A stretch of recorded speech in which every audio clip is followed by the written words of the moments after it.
Very good morning, students. As we have started with the 9th standard science, that is the chapter tissues. So in our previous class we have discussed that the definition of tissues. What do you mean by tissues, students? Tissues are the group of cells, right, which are with a common origin and with the same function are called as the tissues. So these tissues we find in the plants and even in the animals. So in our previous class only we have started with the plant tissues, and we discussed one type of plant tissue, that is meristematic tissue, right? So coming to the next one, the meristematic tissue which has differentiated into another group of cells, and these group of cells, they lost their dividing capacity. So such type of a group of cells, we are going to call it as the permanent tissue.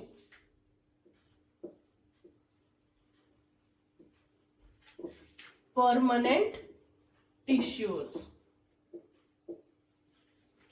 Permanent tissues are of two types: simple permanent tissues and the complex permanent tissues.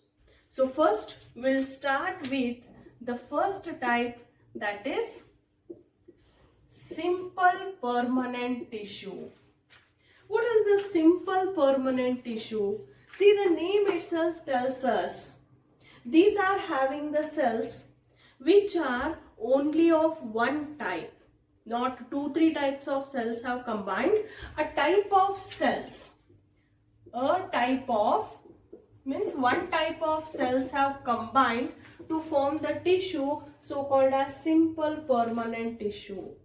And these group of cells all are having same structure and with the same function. Right? So those are called as the simple permanent tissues. So shall we begin? The simple permanent tissues are of 3 types: parenchyma, collenchyma and the sclerenchyma. So now let us start with the first type, that is parenchyma.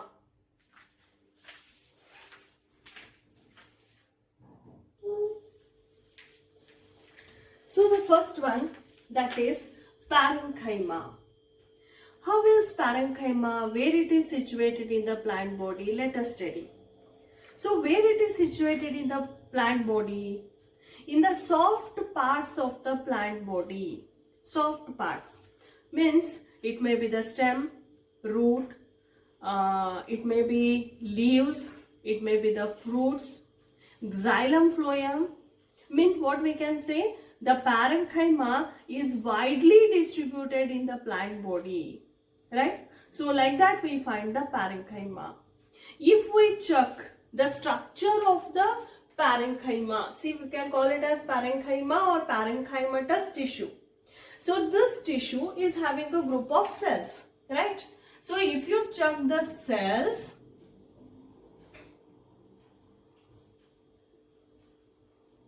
see, these are the cells of parenchyma, right? So this is the cell wall, and here you find the cell membrane,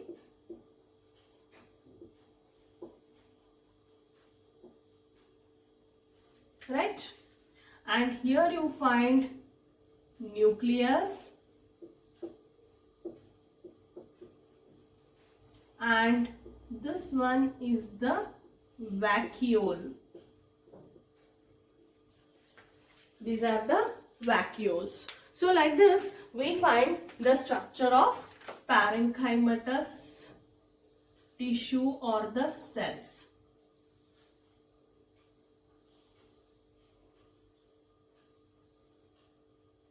Just a minute.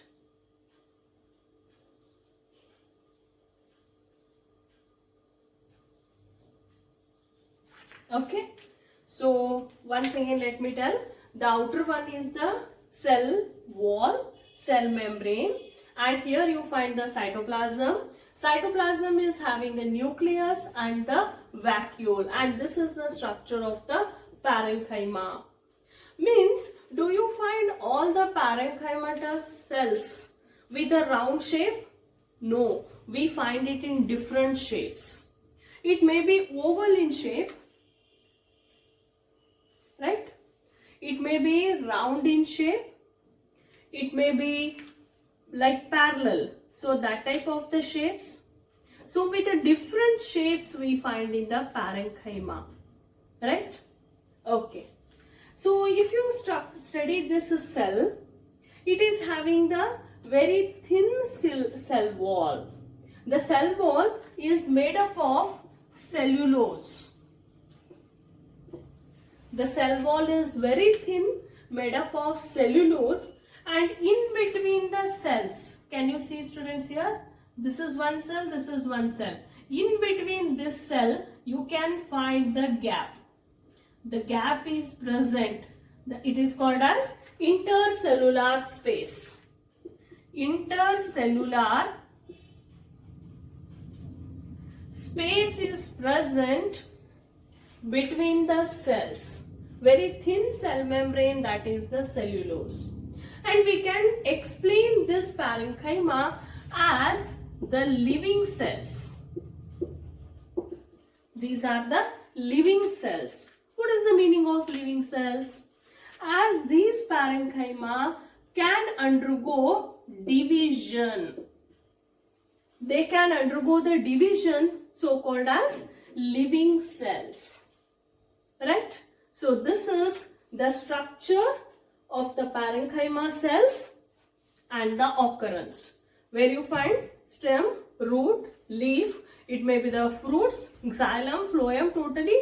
It should be the soft parts of the plant body where all we can get the parenchyma. Right?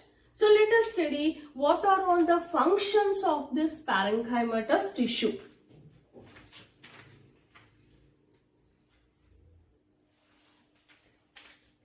Coming to the next one, that is functions of parenchyma. What are all the functions?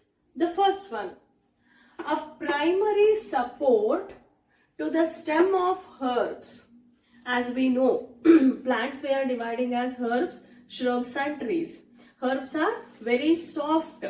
Only how much very small plants we can say. Their stem is not woody and all. So those are called as the herbs. So small plants.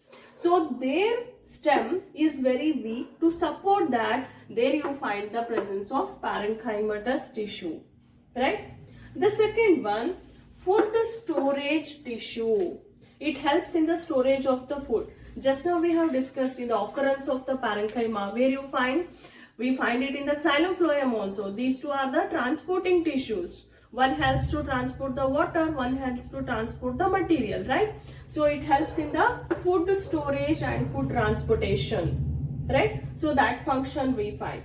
Next one, transportation of materials.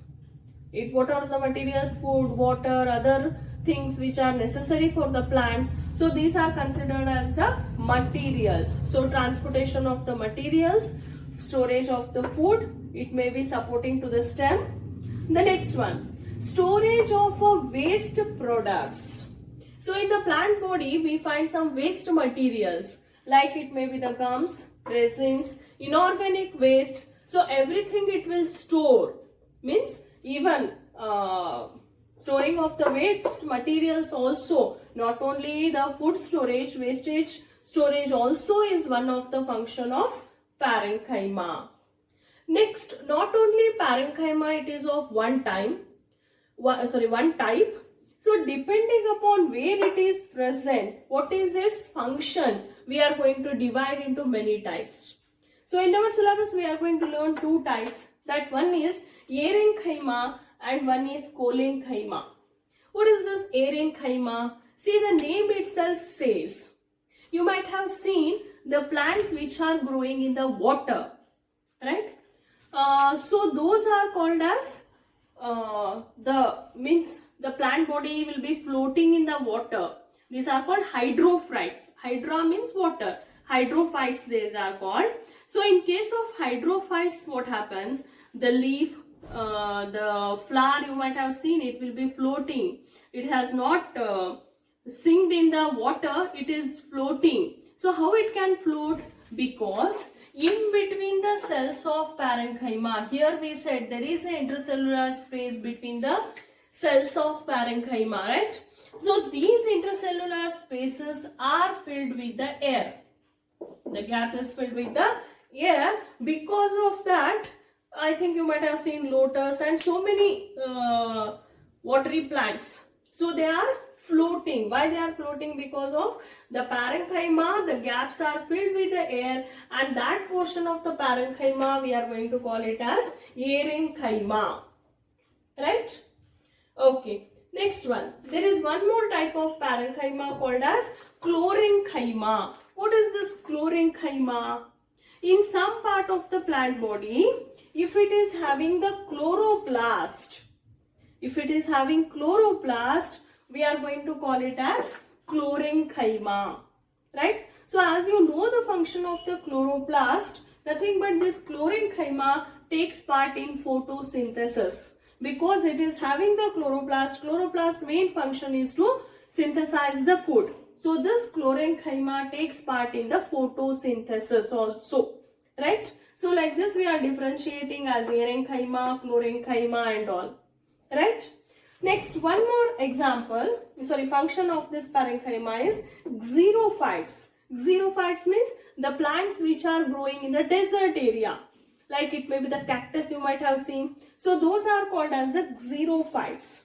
So in the xerophytes, what happens? The stem, the leaf has modified into stem, as you know, because it wants to store the water. There should not be much of the transpiration. It wants to store the water, as the availability of the water is less in those areas. So what happens? This parenchyma takes part in the water storage tissue. It helps in the storage of the water in case of stem of cactus or xerophytes. So that is what it is called as water storage tissue also in case of xerophytes, right? So these are all considered as the functions of parenchyma. Food storage is the main function, transportation of the materials, storage of the waste products. It acts as a aerenchyma, cholenchyma, and helps xerophytes in storage of the water, and it supports the stem of the herbs. So like this we find so many functions of the parenchymatous tissue, right? Hope you are understanding, students. Next, the same what we have discussed now, no students, that only I am showing you with the help of a slide. Okay. Yes, look at the structure of parenchyma. It is a type of permanent tissue. Unspecialized cells it has with a cell wall. The cells of this tissue are called living. The cells are loosely packed, which forms large spaces between them and called as intercellular spaces. This tissue provides support and also stores food. Structure of aerenchyma. Structure of chlorenchyma, chloroplast plus parenchyma. Cholenchyma we will study in our next class. So take down today's homework, students. The first one, draw the structure of parenchyma tissue. Draw and label. Second one, write the functions of parenchymatous tissue. Write the functions of parenchymatous tissue. Third one, mention about occurrence of parenchyma in plant body. Mention the occurrence of parenchyma in plant body. Okay, students, cholenchyma will discuss in the next class, right? Thank you.